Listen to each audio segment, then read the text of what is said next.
I am Captain Elena Vaughn. While my squad calls me Maverick for my grit in this $120 million estate, my father calls me a mistake. Tonight, at Calvin Vaughn's retirement party in the Hamptons, in front of 300 guests enjoying lobster and champagne, my father snatched the microphone and pointed at my uniform. Look at my failed daughter. I wish you died on the battlefield so I could collect the death gratuity check instead of seeing your coarse face here shaming the family. The room burst into laughter, sharper than shrapnel. They think I will bow my head and cry like always. But they do not know, Uncle Vernon just slipped a red, wax-sealed envelope into my hand. A secret, marching order from my grandfather's grave. Comment, justice, and subscribe if you believe a soldier's honor cannot be bought with dirty money. It is time to counterattack. The Vaughn estate tonight was blazing like a lighthouse of arrogance against the dark Atlantic sky. More than 200 guests, the creme de la creme of New York's upper crust, had gathered on the manicured lawn. The air was thick with the scent of sea salt fighting a losing battle against clouds of Chanel No. 5 and the metallic tang of fresh oysters. I stood pressed against a Corinthian marble pillar, trying to make myself as small as possible. I felt like an ugly, jagged scar on a perfect oil painting. I was wearing my dress blues. To me, this uniform was sacred. The fabric was stiff, professional, and heavy with the weight of tradition. On my chest sat the Bronze Star, a medal I had exchanged for blood and the lives of good men in the dust of Afghanistan. But here, in the Hamptons, these medals were viewed as nothing more than cheap costume jewelry. I could feel their eyes sliding over me. They were gazes filled with pity, or worse, amusement. I heard the distinct, sharp whisper of a socialite dripping in diamonds standing near the ice sculpture. "Is that the youngest Vaughn daughter?" she murmured behind her fan, not bothering to lower her voice enough. "She looks like hired security, doesn't she? How tragic for Calvin to have a child so coarse." I tightened my jaw, my molars grinding together. Duty, honor, country. I repeated General MacArthur's words in my head like a prayer, trying to build a bunker around my heart. I was a United States Army captain. I had led soldiers through ambushes. I could survive a cocktail party. Then, the double mahogany doors threw open and the atmosphere shifted. Malik walked in. If I was the scar, my brother was the spotlight. He strode onto the terrace like he owned the very air we breathed. He was wearing a bespoke Armani suit that probably cost more than a sergeant's annual salary. In his hand, a crystal tumbler of Johnny Walker Blue Label swirled, catching the light. That arrogant, lazy smile was plastered on his face, the smile of a man who has never been told no in his entire 35 years of life.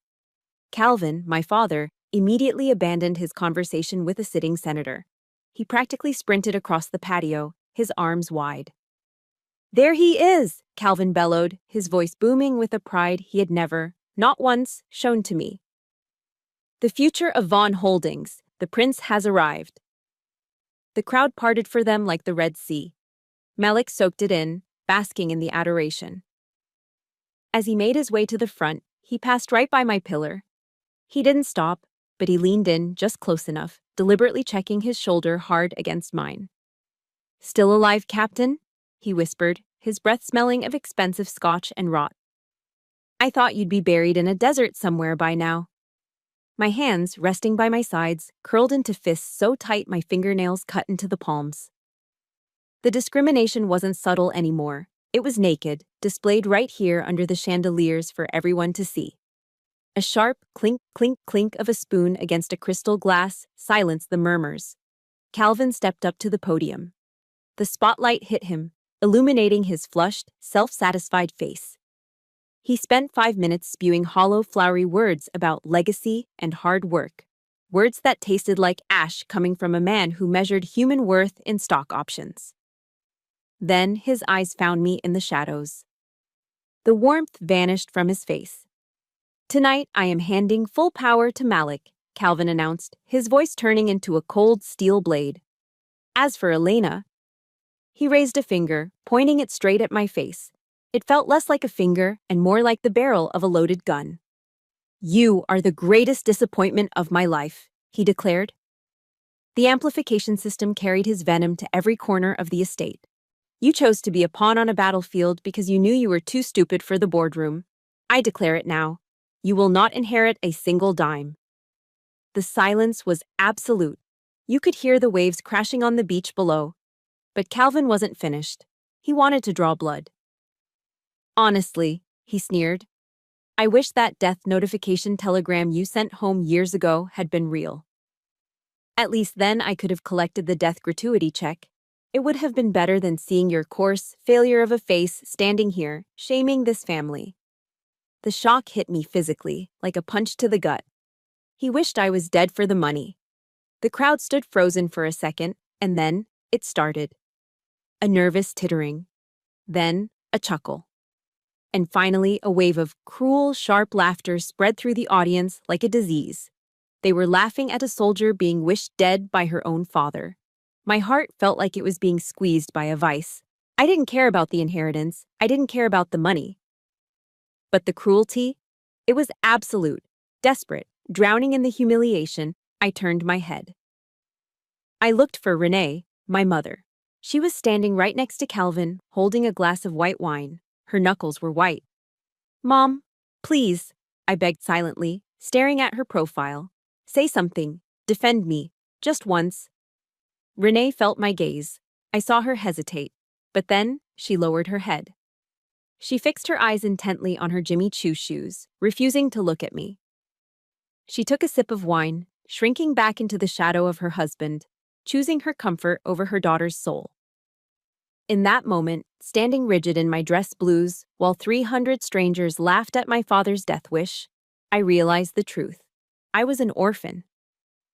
My parents were standing right there, breathing and alive, but I was completely and utterly alone. I snapped my heels together, my spine straightening by sheer reflex, locking my body into the position of attention. I would not let them see me break. But inside, the little girl who just wanted her dad to be proud, she died right there on that patio. And as the laughter grew louder, echoing in my ears, it triggered something dark, pulling me back to another time I stood alone while this family laughed at my pain. That laugh. Melik's cruel, braying laughter echoing across the patio did not just hurt my ears, it was a time machine. It dragged me violently back 10 years to a night that smelled of ozone, wet asphalt, and fear. It was 2 a.m. A summer thunderstorm was hammering the Hamptons, turning the manicured lawns into mud. I was in my room, studying for my SATs, when the crash shook the house. I ran outside in my pajamas. There, wrapped around the neighbor's brick privacy wall, was my father's brand new Porsche 911 Carrera. Smoke was hissing from the engine block. And stumbling out of the driver's seat, reeking of tequila and vomit, was Malik. He was 25 then, jobless and completely wasted. The front door of our estate flew open. Calvin Vaughn stormed out. I expected him to grab Malik. I expected him to scream at the son who had just destroyed a $150,000 car and nearly killed himself. But Calvin walked right past Malik. He marched straight to me, standing barefoot in the rain. He grabbed my arm, his fingers digging into my bicep like steel talons, and slapped me. The sound cracked louder than the thunder. Why weren't you watching him? Calvin screamed, his face purple with rage. You useless parasite! You were supposed to be his keeper. I was 17. Malik was a grown man. Yet, in the twisted logic of the Vaughn household, his sins were my failures. When the police lights flashed blue against the rain, Calvin didn't panic. He went into CEO mode. He pulled the officers aside. I watched him write a check, his movements calm and practiced. Then he walked back to us. Elena was driving, he told the officers, pointing at me. My blood ran cold. Dad, no, I whispered. I don't even have my license yet. Malik is applying to the Ivy League next month, Calvin hissed into my ear, his voice low and dangerous. We are not letting a DUI ruin his future. You are a minor. The record will be sealed. You take the fall, or you get out of my house tonight. So, I took the fall. I stood in front of a judge and lied to protect the golden child. That juvenile record became a stain. A dirty mark I had to work 10 times harder than anyone else to scrub clean just to get a nomination for West Point. That was the moment I realized the truth. In this family, Malik was the asset, and I was the liability insurance. The day I received my acceptance letter to the United States Military Academy at West Point, I foolishly thought things would change. I ran into Calvin's study, placing the heavy cream-colored envelope on his mahogany desk. I was beaming, waiting for a "well done," or even just a nod. Calvin barely looked up from his Wall Street Journal. He glanced at the United States Army seal and scoffed. "Good," he muttered. "The military is the dumping ground for society's rejects. At least you will stop eating my food. Just don't expect me to come to your little parade." He didn't know that I wasn't running away. I was running towards something he could never buy. While Malik was burning through trust fund money throwing debauched parties in Manhattan penthouses, I was crawling through mud under barbed wire. While Malik was snorting lines in club bathrooms, I was learning how to lead men and women through the valley of the shadow of death. I built my honor from the dirt up. But the silence was the worst weapon. During my deployment to Afghanistan, in the freezing nights of the Kandahar province, I wrote home. I wrote hundreds of letters. I poured my heart out onto paper, describing the terror of mortar attacks, the dust that coated my lungs, and my desperate hope that my family was safe. I never received a single reply. Not one. For years, I thought they were just busy. It wasn't until a housekeeper whispered the truth to me years later that I understood. Calvin had intercepted every letter. He threw them, unopened, into the fireplace. "Don't let her whining spoil the mood of the house," he had told my mother. Tonight, watching Calvin wrap his arm around Malik, I felt that old, familiar coldness in my chest. It was the same coldness I felt in the bunker, clutching a crumpled, water-damaged photo of a family that had emotionally executed me long ago. And for what? To protect a lie. Calvin always bragged that Malik was a business genius. But I had seen the books. My military training taught me to analyze intelligence, and the intelligence on Vaughn Holdings was terrifying. Every project Malik touched bled money. He had lost millions on failed tech startups and bad real estate deals. Calvin was covering it up. He was siphoning money from the corporate emergency reserves to plug the holes in Malik's sinking ship. I had tried to warn him during my last leave.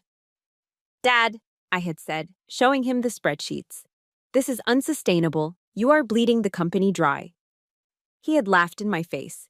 "You just know how to shoot a gun, Elena. What do you know about macroeconomics?" His blindness was total. He was willing to bankrupt his legacy just to avoid admitting his son was a failure. I looked at them now, the father who wished me dead and the brother who stole my life.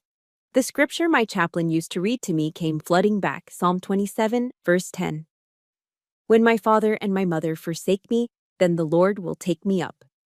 I realized then that I could not save people who were determined to drown.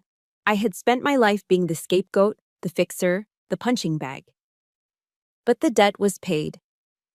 If you have ever been the one cleaning up the mess while being treated like the dirt, please hit that like button and comment, "Stand tall" below.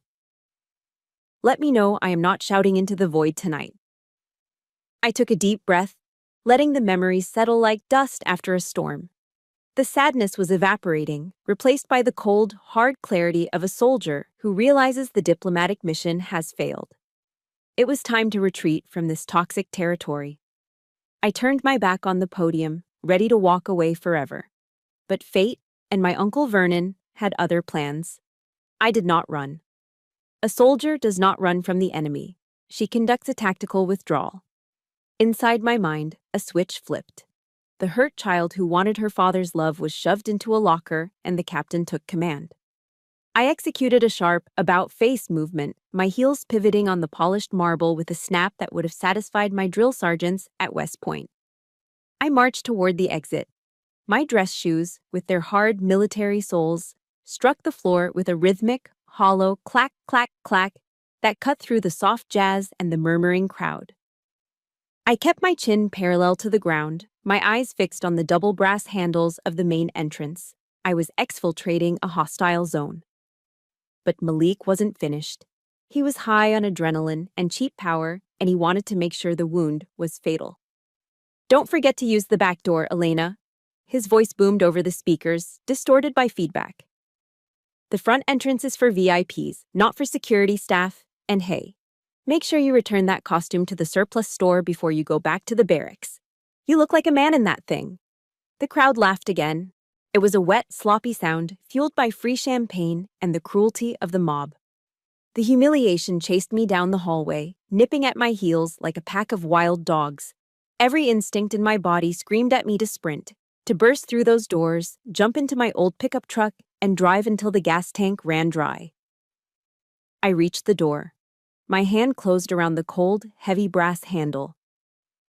I was 1 second away from freedom. Suddenly, a hand clamped onto my forearm. It wasn't a violent grip, but it was firm, like iron wrapped in velvet. I spun around, defensive instincts flaring, ready to strike. It was Uncle Vernon. Calvin's younger brother, the family's chief legal counsel, stood in the shadows of the grand staircase. He looked nothing like my father. Where Calvin was round, loud, and flushed with excess, Vernon was gaunt, gray, and silent. He smelled of old law books and stale tobacco. He had spent 40 years cleaning up the Vaughn family's messes, his face a permanent mask of neutral exhaustion. "Don't go just yet, soldier," Vernon rasped. His voice was rough, like gravel crunching under tires. He pulled me deeper into the alcove, away from the prying eyes of the waitstaff. "You walk out that door now, and they win. You become exactly what they say you are, a runaway, a failure." "They made their choice, Vernon," I said, my voice shaking with suppressed rage.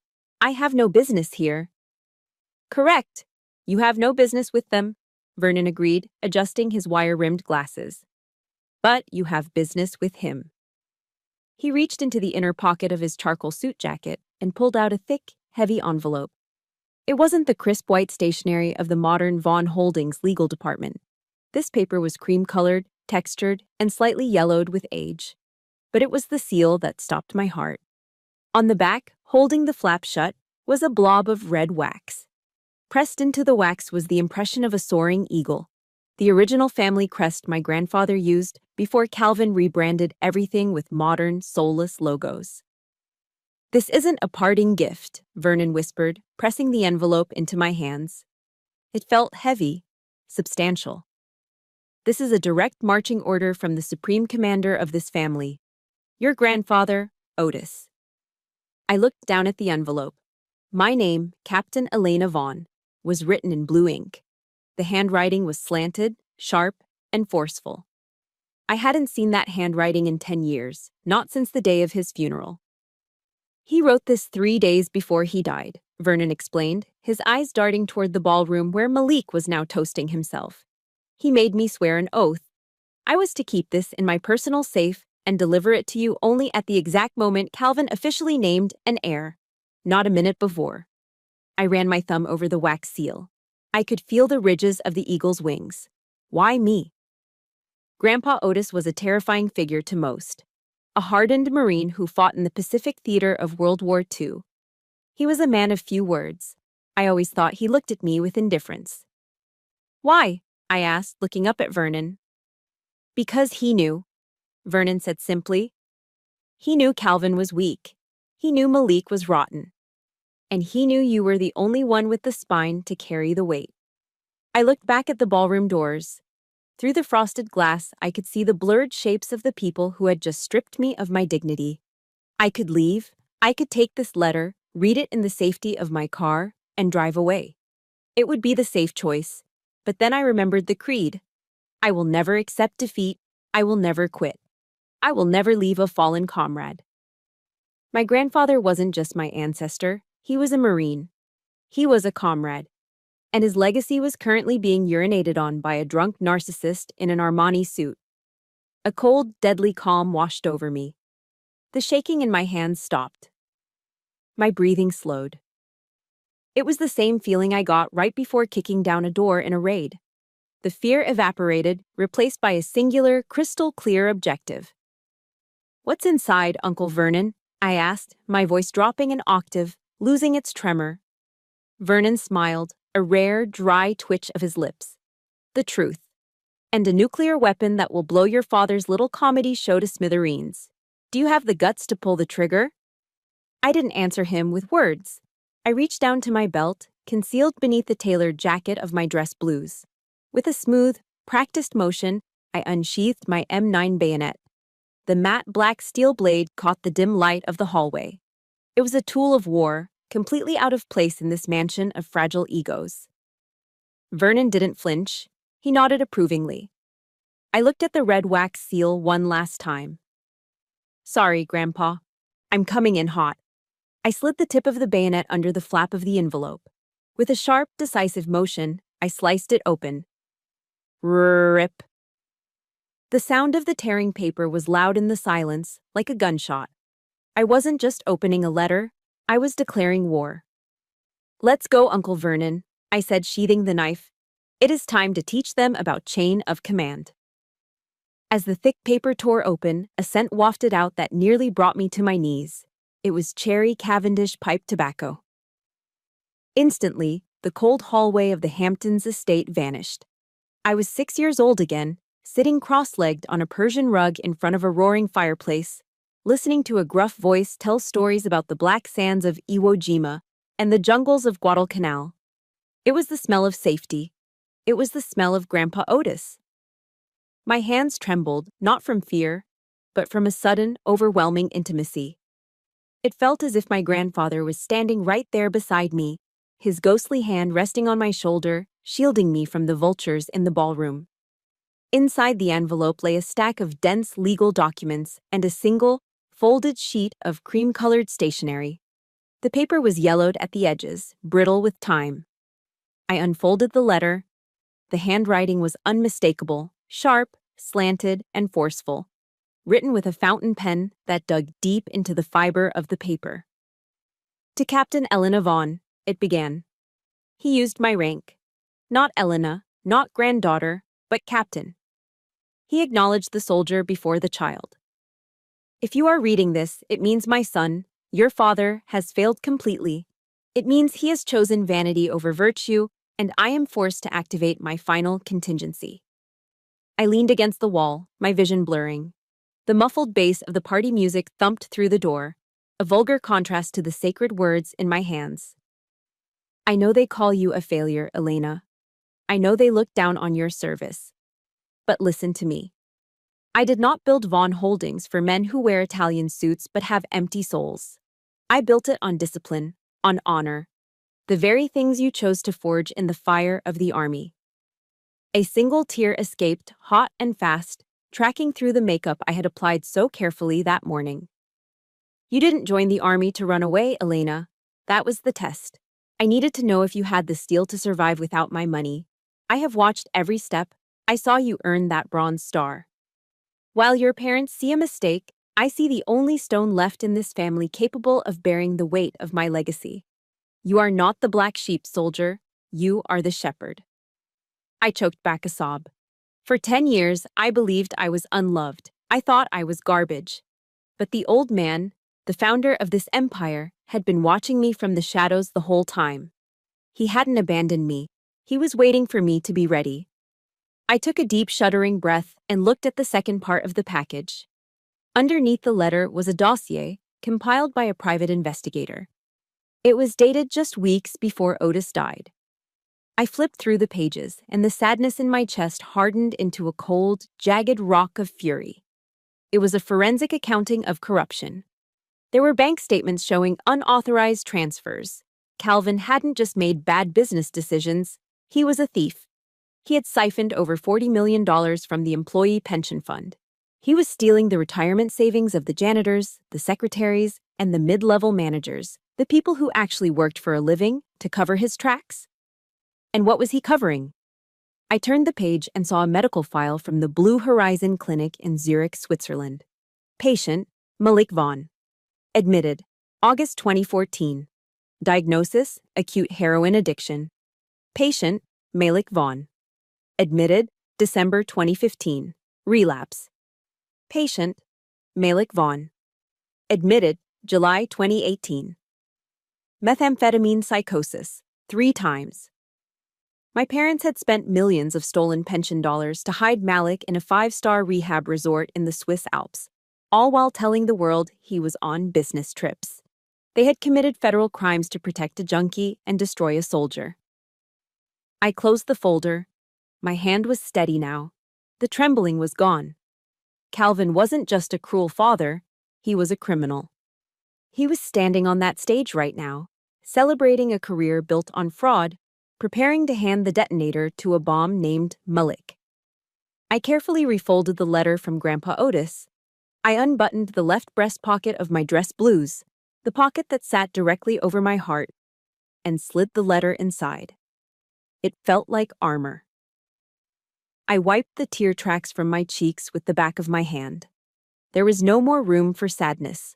Sadness was for victims. I was no longer a victim. I was the sword of justice that Otis Vaughn had left behind. I turned to Uncle Vernon. The old lawyer was watching me, a grim satisfaction in his eyes. "Uncle Vernon," I said, my voice dropping into the low, commanding register I used when briefing my platoon before a raid. "Do you have the original corporate bylaws with you?" Vernon tapped the side of his leather briefcase. "Always, Captain. Certified and notarized." I nodded. I reached down and smoothed the front of my jacket. I checked the alignment of my ribbons. I brushed a speck of invisible dust from my trousers.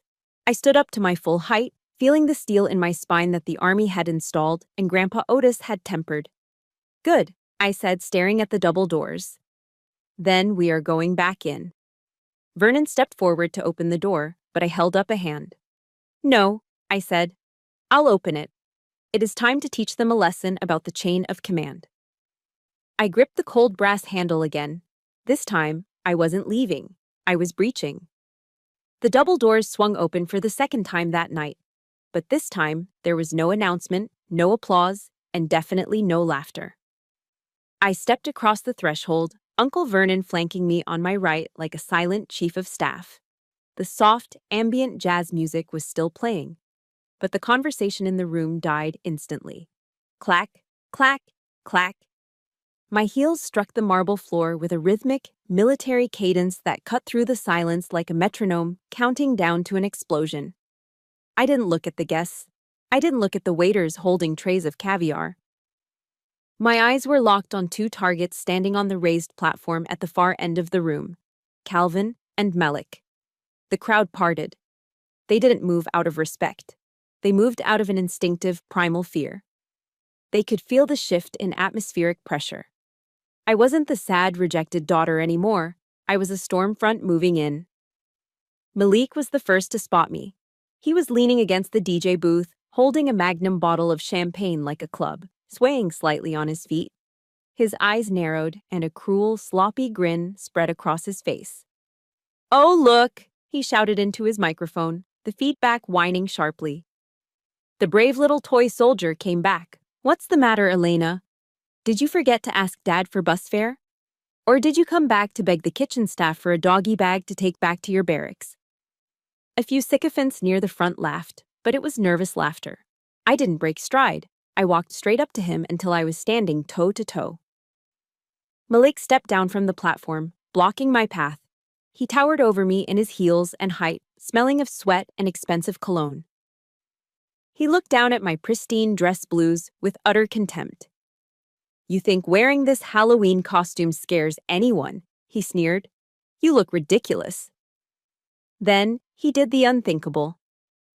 Time seemed to slow down. I saw his hand tilt the giant green bottle. I saw the liquid slosh over the rim. "Have a drink, loser," he mumbled. The pale gold champagne cascaded down. It splashed onto my left shoulder. It was cold and sticky. It ran down the dark blue wool of my uniform, soaking into the fabric. But it didn't just ruin the cloth. The alcohol washed over my ribbon rack. It dripped directly onto my bronze star, the medal I earned pulling a wounded sergeant out of a burning Humvee in the Kandahar Valley. It soaked the fabric covering my heart, seeping through to the very pocket where I had hidden Grandpa Otis's letter. The room gasped. A collective intake of breath sucked the air out of the ballroom. Disrespecting a uniform is a taboo in this country. It is a line you do not cross. But Malik didn't just cross it, he drowned it in alcohol. I stood frozen. I didn't flinch. I let the wine drip from my hem onto the floor, creating a puddle of evidence. I looked past Malik, straight at my father. Calvin was watching the whole thing from 5 feet away. I waited for the outrage. I waited for him to slap the bottle out of his son's hand. I waited for him to defend the uniform of the country that made him rich. Calvin just shrugged. He brought the microphone to his lips, looking bored. "Come on, Malik," he sighed, his voice echoing over the speakers. "Don't waste the vintage. That is a $300 bottle. Besides, that suit she's wearing is probably a rental from a pawn shop anyway. Elena, go wipe yourself off in the servants' quarters. You are ruining the vibe." My stomach turned over, but the final dagger came from Renee. My mother stood next to Calvin. She pulled a delicate, lace-trimmed handkerchief from her clutch. She didn't offer it to me. She brought it to her mouth to cover a smile. Her eyes crinkled with a sick, twisted satisfaction. She was enjoying this. She liked seeing the daughters she couldn't control being humiliated by the son she worshipped. That smile broke the last chain binding me to them. The daughter died, and the soldier took full command. If you believe that no amount of money gives someone the right to disrespect a veteran's uniform, please smash that like button and comment, "Respect," right now. Show them that honor still matters. I inhaled deeply. The smell of the sweet wine was cloying, choking me, but underneath it, I could still smell the faint, ghostly scent of my grandfather's pipe tobacco from the letter against my chest. I looked Malik in the eye. My gaze was dead. It was the 1,000-yard stare of someone who has seen things this spoiled boy couldn't even imagine in his nightmares. "You didn't just spill a drink, Malik," I said. My voice was low, terrifyingly calm. "You just poured alcohol on a bronze star. That represents the blood of better men than you. You didn't just stain my coat, you just declared war on the honor of the entire Vaughn legacy."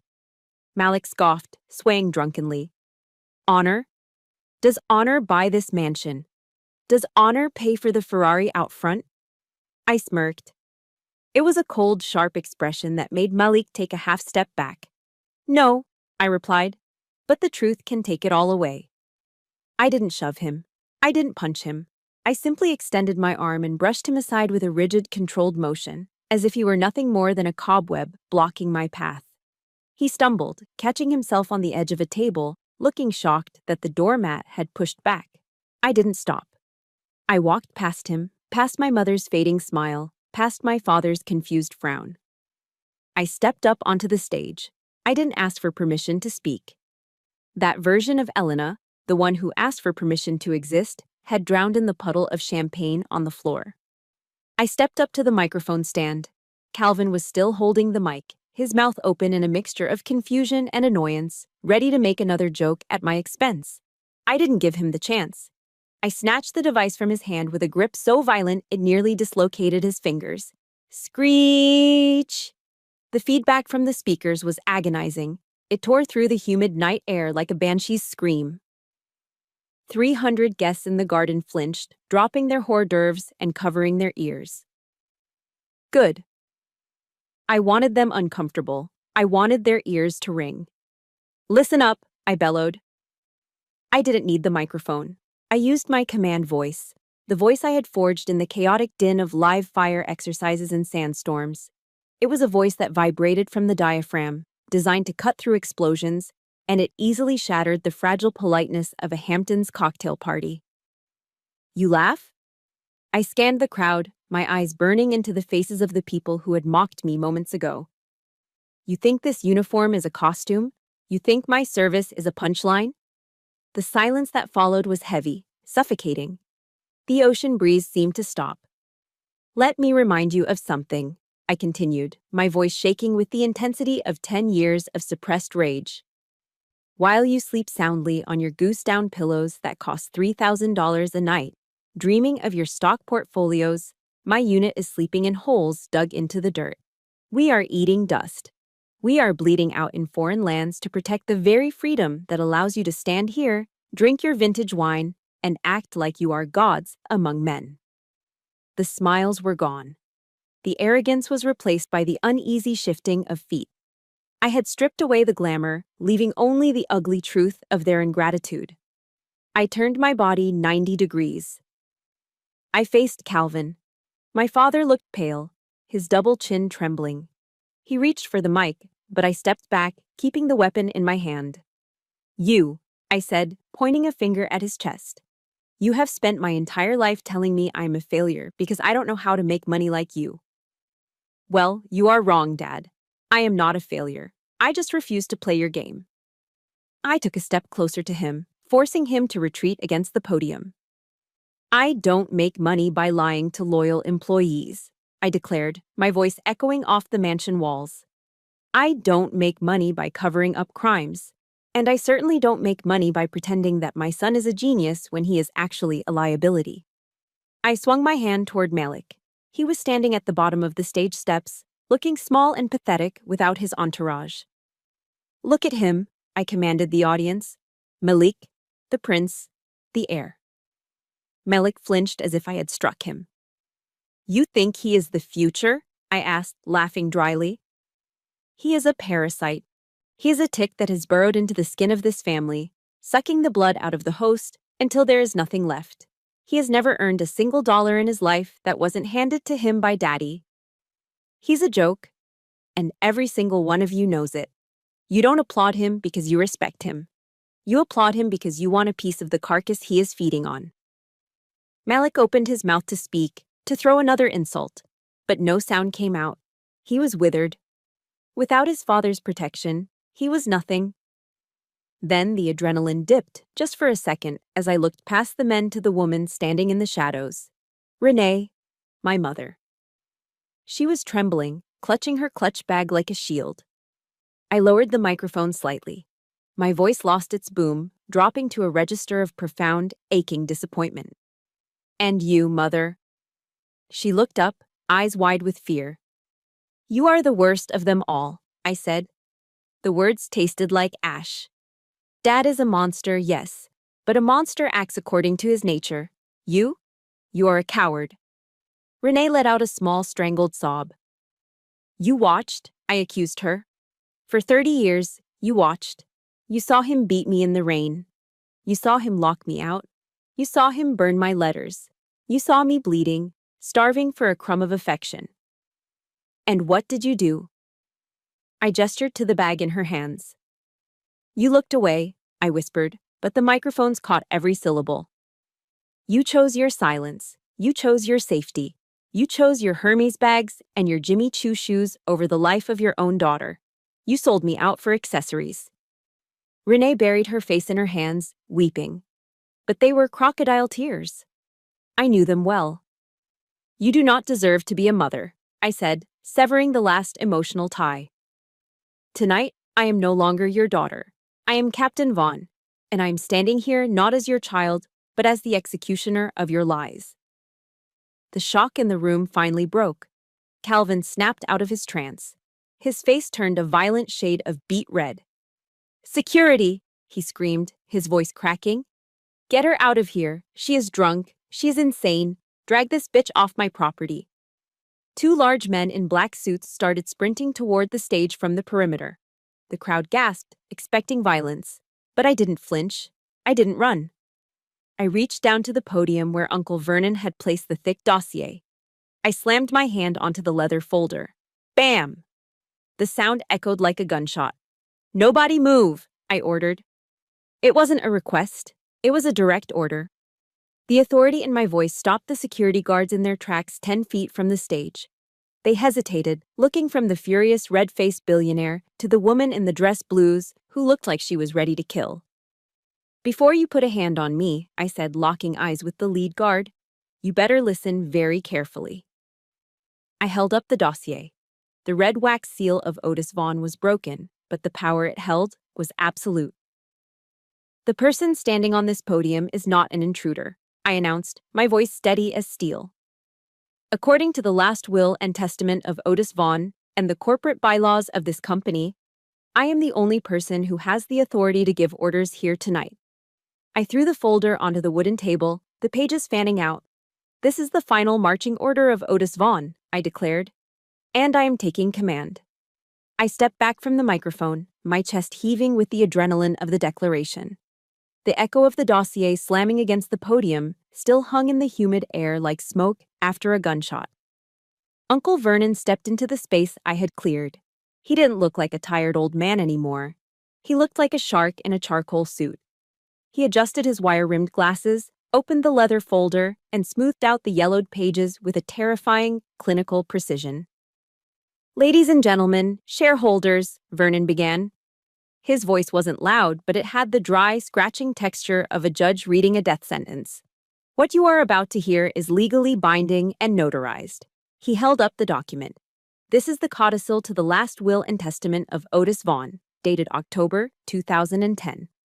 It states that the controlling 51% of voting shares in Vaughn Holdings is not owned by Calvin. It is held in an irrevocable family trust." Calvin scoffed from the side of the stage, though his laugh sounded wet and nervous. "This is boring legal jargon, Vernon. Nobody cares. Sit down." Vernon ignored him. Section 4, Paragraph C. The Morality Clause.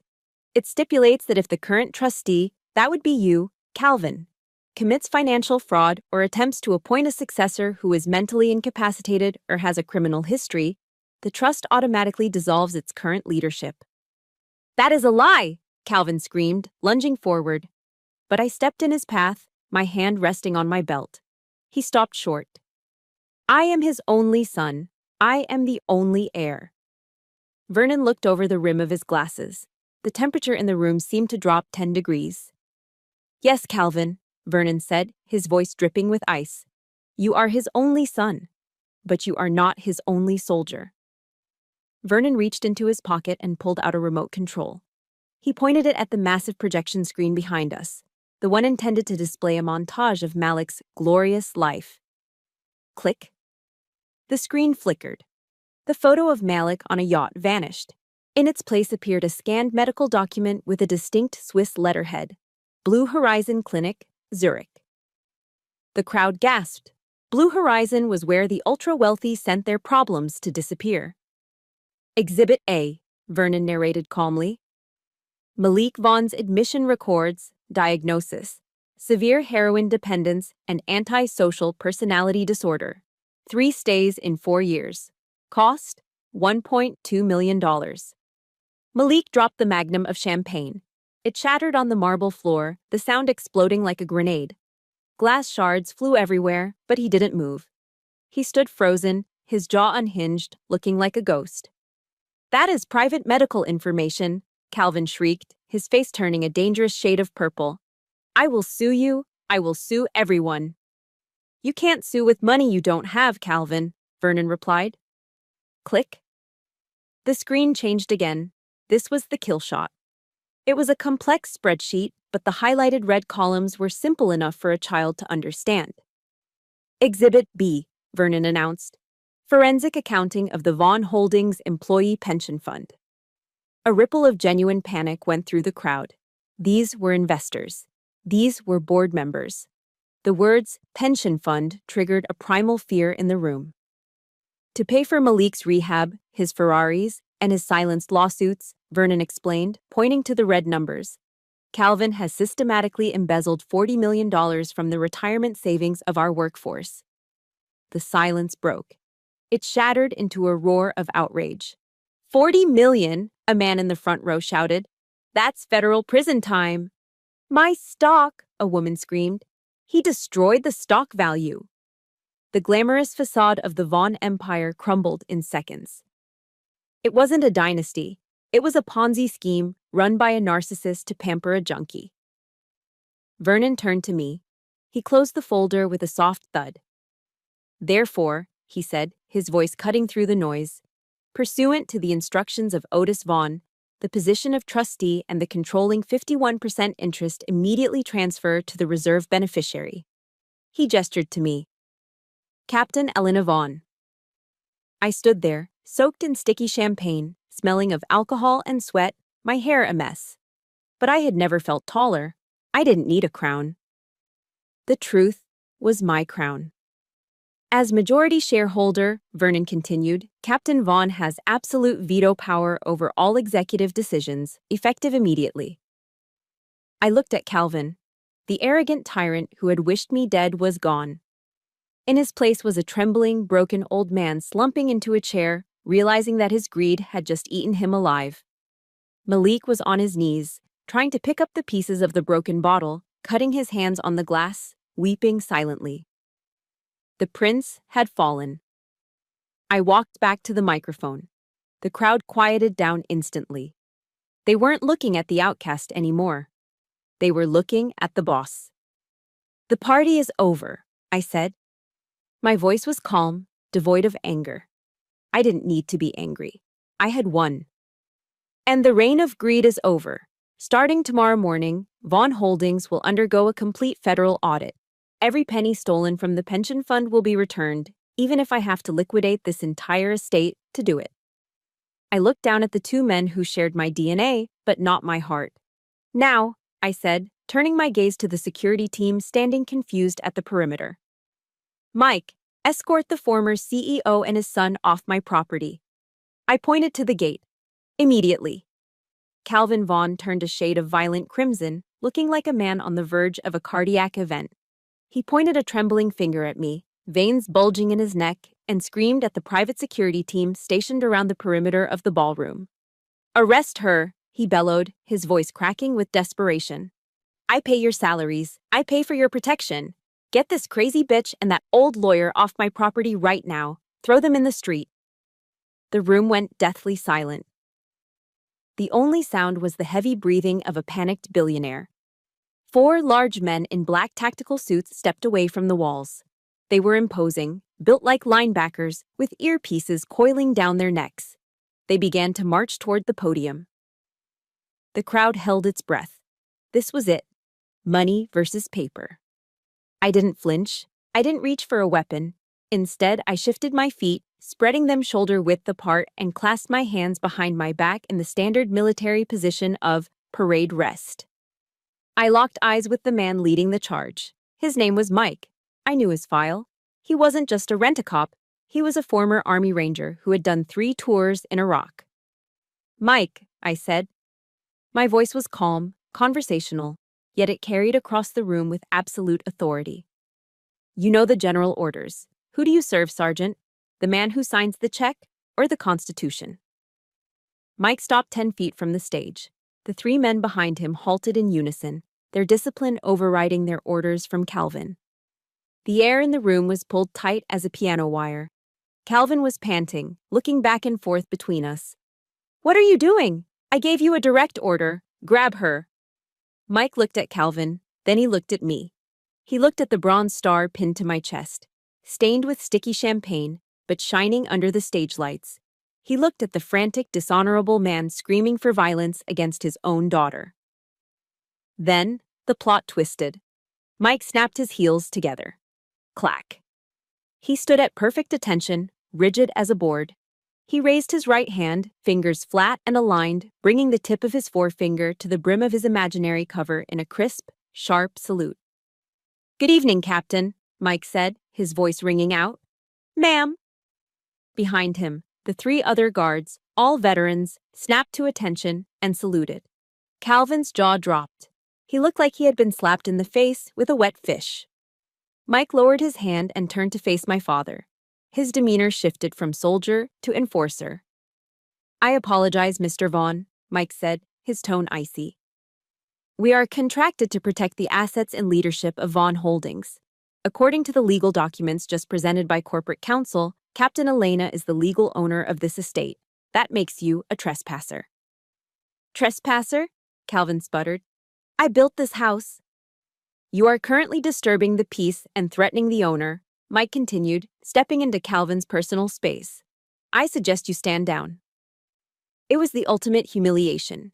Calvin realized in that split second that his millions could buy muscle, but they couldn't buy loyalty. He had lost the room. He had lost the physical force, but we weren't done. From the main entrance, the heavy double doors flew open with a force that rattled the hinges. A dozen figures swarmed into the ballroom. They weren't wearing tuxedos. They were wearing navy blue windbreakers with 3 yellow capital letters emblazoned on the back. FBI. Flanking them were officers from the Securities and Exchange Commission and the IRS Criminal Investigation Division. Uncle Vernon had been very, very busy. The lead agent walked straight up to the stage, flashing a badge. "Calvin Vaughn," the agent asked. Calvin slumped against the podium, all the fight draining out of him. "Yes?" "You are under arrest for federal tax evasion, securities fraud, and the embezzlement of $40 million from a protected pension fund." The sound of handcuffs ratcheting shut, click, click, click, was the loudest sound in the Hamptons that night. It was cold, mechanical, and final. Malik, seeing his father in cuffs, panicked. He tried to slink off the stage, aiming for the service exit behind the DJ booth. He was sweating profusely, his eyes darting around like a trapped animal. He didn't make it 3 steps. Mike, the security chief, moved with the speed of a striking cobra.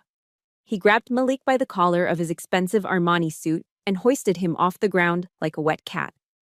Malik's feet dangled uselessly in the air.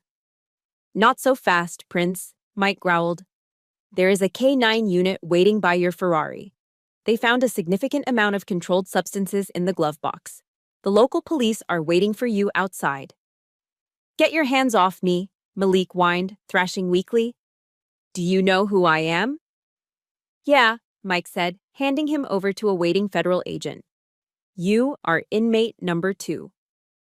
Then came the parade. The FBI agents escorted Calvin and Malik off the stage and down the center aisle of the ballroom. It was a perp walk for the history books. The 300 guests, the senators, the CEOs, the socialites who had laughed at me 15 minutes ago, parted like the Red Sea. But they didn't look away in shame. They pulled out their iPhones. Flashes went off. Dozens of screens lit up as the elite of New York live-streamed the downfall of their friend. "I can't believe it," I heard a woman whisper, aiming her camera at Calvin's cuffed wrists. "Stealing from the pension fund? Disgusting." They turned on him instantly. The loyalty of the rich is as thin as the rim of a crystal glass. I stood alone on the podium, watching the red and blue emergency lights flickering through the tall windows. I watched the agents press my father's head down to protect it as they shoved him into the back of a black SUV. I didn't smile. I didn't cheer. I didn't feel a surge of joy. I just felt a profound, heavy pity. They had everything: money, power, influence. And they lost it all because they couldn't be decent human beings. The empire of Vaughn Holdings had collapsed in a single night, not because of market forces, but because it was built on a foundation of lies. The sirens wailed, fading into the distance, leaving behind a silence that felt heavier than the noise. Justice had been served. But the cleanup was just beginning. The wail of the police sirens faded into the distance, swallowed by the humid night air of the Hamptons. The ballroom was quiet now. The music had stopped. The 300 guests had fled like rats scuttling from a sinking ship, eager to upload their videos and distance themselves from the scandal. The only sound left was the swish-swish of brooms as the cleaning staff swept up the shards of the broken champagne bottle and the glass from Malik's shattered ego. I stood at the foot of the stage, my adrenaline crashing, leaving me feeling hollowed out. There was one person left. Renee, my mother. She was collapsing on a plush velvet chaise lounge near the ice sculpture, weeping theatrically. Her mascara was running in black rivers down her face, ruining her foundation. When she saw me step down from the podium, she didn't look at me with concern. She didn't ask if I was okay. She didn't offer to help clean the sticky, drying alcohol from my uniform. She lunged at me. Her hands, manicured to perfection, grabbed my wrist with a desperate strength. "Elena," she wailed, her voice shrill. "What have you done? That is your father. You just sent your father to federal prison. Are you insane?" I looked down at her hands clutching my sleeve. They were shaking. "Call Vernon," she demanded, shaking me. "Tell him to stop this. Tell him it was a mistake. We can fix this. We can pay them back quietly." I gently, but firmly, peeled her fingers off my arm. It felt like removing a leech. "Mom," I said, my voice flat. "He embezzled $40 million. He stole from the pension fund. That is a federal crime. I can't fix that. Nobody can. Renee's face crumpled. She switched tactics instantly. The anger evaporated, replaced by the weapon she had used against me for 30 years. Guilt. I know he has a temper, she sniffled, looking up at me with wide, watery eyes, the same look she used to get out of speeding tickets. But he loves you, Elena, in his own way, and I love you. You know that, right? I have always loved you. She reached for my hand again, but I stepped back. You love me? I repeated. Is that why you laughed when Malik poured wine on my medals? Is that why you looked at your shoes when Dad wished I was dead? I was scared, she cried, pressing a hand to her chest. I had to keep the peace. I wanted to keep this family warm and safe. I did it for us. Don't you have a heart? Do you want your mother out on the street? Do you want me homeless? There it was, the naked truth. She wasn't crying because she missed her husband. She wasn't crying because her son was in jail. She was crying because her ATM had just been confiscated by the FBI. I looked at her, really looked at her, for the first time in years. I didn't see a mother. I saw a survivor, a woman who had traded her spine for a platinum credit card. You didn't stay silent to protect the family, Mom, I said, my voice quiet but cutting deep. You stayed silent to protect your lifestyle. When he beat me, where were you? When he locked me out in the rain, where were you? A real mother takes the bullet for her child. She doesn't use her child as a human shield. Renee opened her mouth to argue, but I reached into the pocket of my damp trousers. I pulled out a folded check I'd written earlier that morning with Uncle Vernon. I held it out to her. Here, I said. She took it automatically. Her eyes scanned the numbers. $50,000. What is this? She whispered. Severance pay, I replied. That is enough to rent a modest 2-bedroom apartment in Queens for 6 months. It is enough for food and utilities. Queens, she gasped, looking at me as if I had suggested she live in a dumpster. Elena, I live in the Hamptons. Not anymore, I said coldly. This estate is now under my management, and I don't harbor enablers. You have 6 months to find a job, Mom. Learn to type, learn to file, do what normal people do. You can't be serious, she hissed, her sorrow instantly replaced by venom. I am your mother. You owe me. I owe you nothing, I said. I am not going to support a woman who watched me bleed for 30 years and did nothing but check her makeup in the reflection of the pool of my blood. Renee clutched the check to her chest. She knew I meant it. She looked at me with a mixture of fear and pure hatred. You are cruel, Elena, she spat, her voice trembling with rage. You are cold. You are exactly like your grandfather Otis. I smiled. It was a small, genuine smile. Thank you, I said. That is the best compliment you have ever given me. I turned my back on her. I walked toward the main entrance where Mike was waiting by the open doors. Elena, she screamed after me. Don't you walk away from me, Elena. I didn't break stride. I didn't look back. I looked at Mike. Mike, I ordered softly. Please escort Mrs. Vaughn off the premises and issue a memo to security. Starting tomorrow morning, she is barred from the estate and the corporate headquarters. Understood, ma'am, Mike nodded. I walked out into the cool night air. Behind me, I heard the heavy oak doors swing shut. Boom. The sound was heavy, final, and absolute. It sounded like a prison cell closing, but for me, it sounded like freedom. Cutting out the toxicity hurt. It felt like amputating a limb. But as I stood there under the stars, taking the first breath of my new life, I knew it was the only way to survive. The cord was finally cut. 1 year later. The lobby of the Vaughn Holdings headquarters in Manhattan felt different. The air was lighter. The hushed, fearful whispers that used to echo off the marble floors had been replaced by the energetic hum of people who actually wanted to be there. The first thing I did as chairman of the board was remove the 10-foot oil painting of Calvin Vaughn that used to loom over the reception desk like a deity. In its place, we installed the wall of foundations. It was a mosaic of photographs honoring the employees who had given 20, 30, or 40 years of their lives to this company. The janitors, the secretaries, the line managers, the people whose retirement savings I had clawed back, dollar by dollar. I sat at the head of the boardroom table, but I wasn't running the day-to-day operations. I knew my strengths. I was a soldier, a protector, not a corporate shark.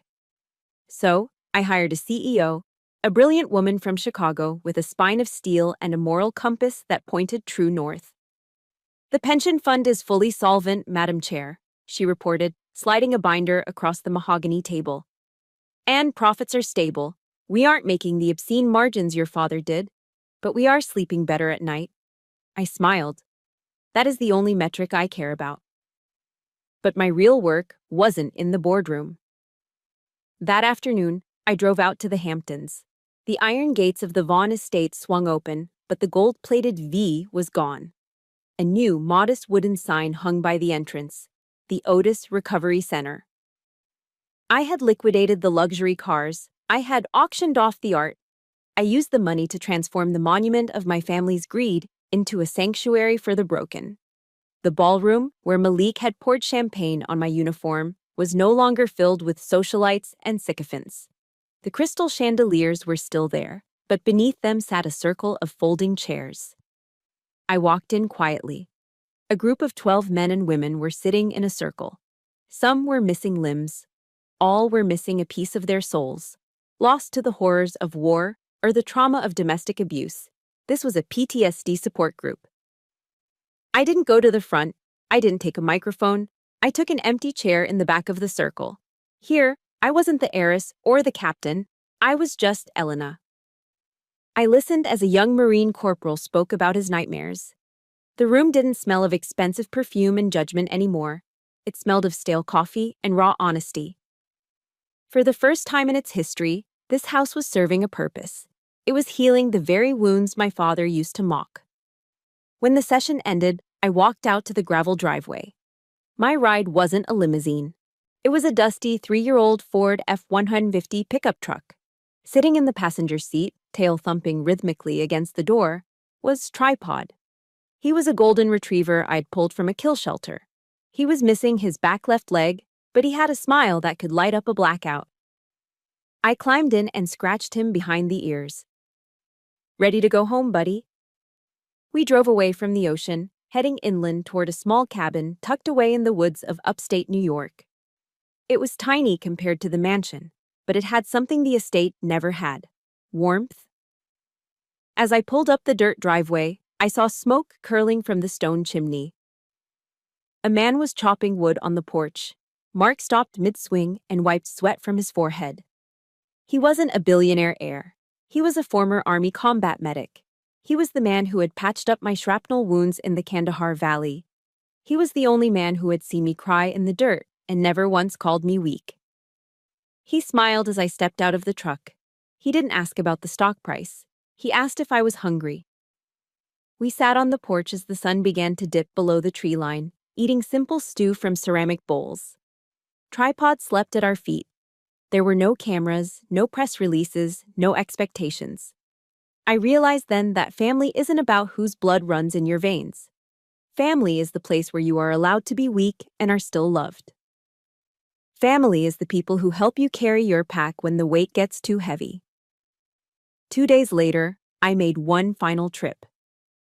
The morning air at Arlington National Cemetery was crisp and still. Rows of white marble headstones stretched out to the horizon, a silent army standing guard for eternity. I found the stone I was looking for. Otis Vaughn, U.S. Marine Corps, World War II. I knelt in the grass. The damp cold seeped into my jeans, but I didn't mind. I reached into my jacket pocket and pulled out a photograph.